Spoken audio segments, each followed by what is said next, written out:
रात्रीचे 12:18 झाली होती. मी मुद्दाम घड्याळाकडे पाहिलं, कारण त्या रस्त्यावर वेळेचं भान ठेवणं गरजेचं होतं. हा रस्ता सरळ जंगलात शिरतो आणि जवळपास 30 किलोमीटरपर्यंत कोणतंच गाव लागत नाही. हे मला आधीच माहीत होतं, पण तरीही त्या रात्री काहीतरी वेगळं वाटत होतं. मनात एक वेगळीच भीती जाणवत होती. गाडी चालवत असताना पाय आपोआप ब्रेकवर जात होते. जणू आतून कोणीतरी सांगत होतं, हळू, अजून हळू. दोन्ही बाजूनी उंचच उंच झाडं, त्यांची टोकं अंधारात मिसळलेली. मध्येच धुक्याचे पट्टे रस्त्यावर बसल्यासारखे वाटत होते. हेडलाईट्सच्या प्रकाशात ते धुकं हलत होतं, पण विचित्र गोष्ट अशी की वारा नव्हता. झाडाचं एकही पान हलत नव्हतं, पण धुकं हलत होतं. रेडिओ सुरू होता. जुनी गाणी लागत होती. आवाज थोडा खडखडीत होता, पण चालण्यासारखा. अचानक रेडिओवर आवाज चिडल्यासारखा झाला आणि एका सेकंदासाठी स्त्रीचा रडण्याचा आवाज आला. मी दचकून रेडिओ बंद केला. भास असेल, मी स्वतःलाच म्हणालो. पण मन मानायलाच तयार नव्हतं. एक अनामिक भीती जाणवत होती. त्यात मी एकटाच प्रवास करत होतो. कसं तरी मनाला समजावलं आणि निघालो. थोडं पुढे गेल्यावर अचानक माझ्या गाडीसमोर काहीतरी हालचाल झाली. मी जोरात ब्रेक दाबला. टायरचा आवाज जंगलात घुमला आणि गाडी थांबली. मी समोर पाहिलं तर समोर आता काहीच नव्हतं. एका क्षणासाठी वाटलं मला की मला भास झाला असेल, पण नाही. मला खात्री होती पुढे नक्कीच काहीतरी होतं. मी पुन्हा गाडी सुरू केली. वेग वाढवला, पण 2 मिनिटातच गाडीचा वेग आपोआप कमी होऊ लागला. इंजिन जड झाल्यासारखं वाटलं. डॅशबोर्डवरचे दिवे एकामागोमाग एक मंद झाले आणि गाडी बंद पडली. पूर्ण अंधार. मी खोल श्वास घेतला. मोबाईल काढला तर नो सिग्नल. टॉर्च ऑन केली. बाहेर उतरलो. जंगलाचा वास जाणवत होता. ओलसर माती, कुजलेली पानं आणि एक विचित्र जुनाट वास. जणू काही काळ इथेच थांबलेला होता. खूप घाबरलो. काय करावं सुचत नव्हतं. तेव्हाच मला दूर कुठेतरी पिवळसर प्रकाश दिसला. तो फार तेजस्वी नव्हता, पण इतका होता की अंधारात वेगळा वाटावा. पर्याय नव्हता. बुडत्याला काडीचा आधार म्हणतात ना, तशीच माझी काहीशी अवस्था झाली होती. मी त्या प्रकाशाच्या दिशेने चालायला सुरुवात केली.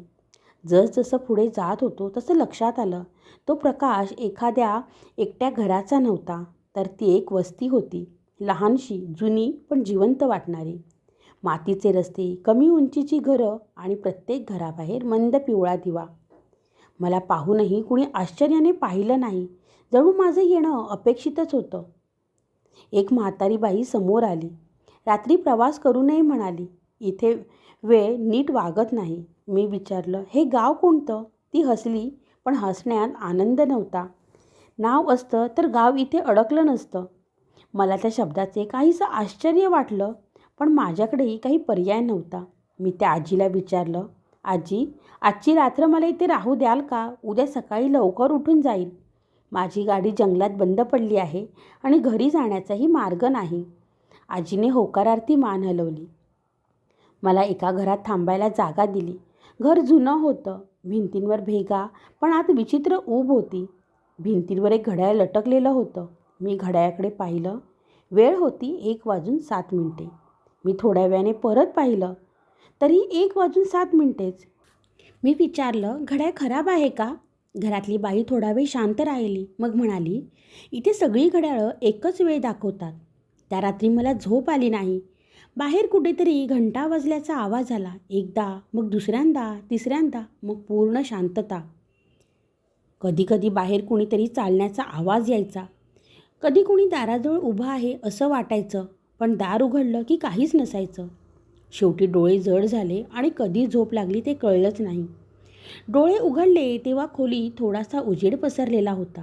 मी लगेच घड्याळाकडे पाहिलं, तर 1:07. घड्याळात 30 वेळ दाखवत होतं. मी बाहेर पडलो. आकाश ढगांनी भरलेलं होतं. सूर्य कुठेतरी ढगांच्या मागे लपल्यासारखा. सकाळ आहे की दुपार ते कळत नव्हतं.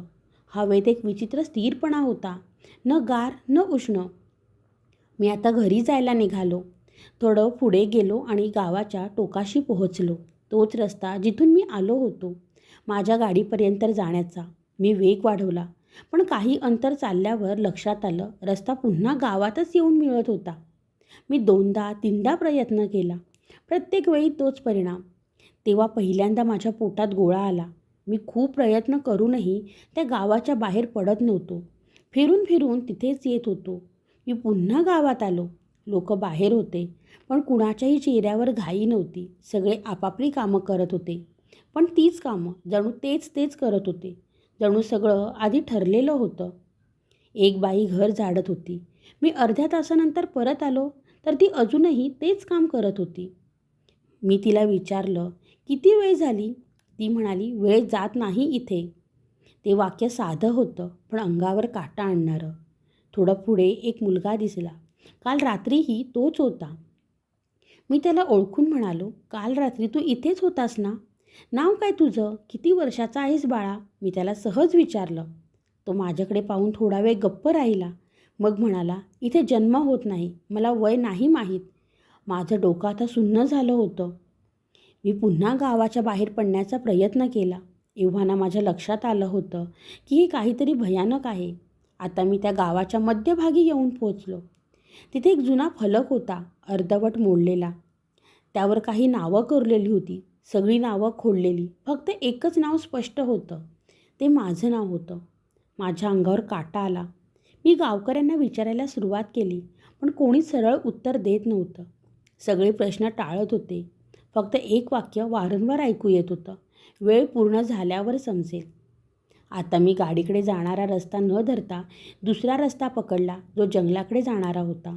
कारण गाडीकडे जाणारा रस्ता धरला तर मी फिरून फिरून एकाच जागेवर येत होतो. आता जंगलाकडे जाणाऱ्या रस्त्याकडे मी आता भारल्यासारखा चालू लागलो, जसं कोणीतरी मला बोलावत आहे. जंगलाकडे जाणाऱ्या त्या रस्त्यावर चालताना माझी पावलं हळूहळू थांबू लागली. समोर थोड्या अंतरावर झाडाआड एक मोकळी जागा दिसली. मी जवळ गेलो आणि कळलं ती स्मशानभूमी होती. जुन्या कोसळलेल्या कबऱ्या, काही नावांच्या पाट्या झिजलेल्या, हवेत एक थंड ओलसर शांतता. तेवढ्यात माझ्या मागे पायांचा आवाज आला. मी वळून पाहिलं तर एक माणूस उभा होता. देह दिसत होता, पण चेहरा नाही. जणू अंधारानेच त्याला गिळून टाकला होता. मी घाबरत विचारलं, इथून मुख्य रस्त्यावर जायचा मार्ग दाखवाल का? माझी गाडी तिकडेच आहे. तो थोडा वेळ गप्प राहिला. मग शांत आवाजात म्हणाला, इथे आलेला माणूस परत माघारी जात नाही. त्या वाक्याने माझ्या अंगावर काटा आला. म्हणजे? मी विचारलं. तो हळूच स्मशानाकडे पाहत म्हणाला, जोपर्यंत स्वतःसोबत घडलेली घटना आठवत नाही, तोपर्यंत सगळे रस्ता शोधत राहतात. त्या क्षणी माझ्या डोक्यात काहीतरी हललं. आठवणी एकामागोमाग एक परत यायला लागल्या.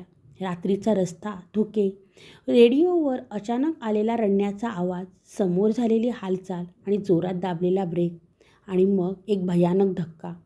माझा श्वास अडखळला. मी हळूच पुटपुटलो, मी त्या रात्री? त्या माणसाने माझ्याकडे पाहिलं. जरी त्याचा चेहरा दिसत नव्हता, तरी मला जाणवलं तो ऐकत होता. हो, तो म्हणाला, तू मेलास. त्या शब्दाने आता भीती वाढली नाही, फक्त एक जड शांतता आली.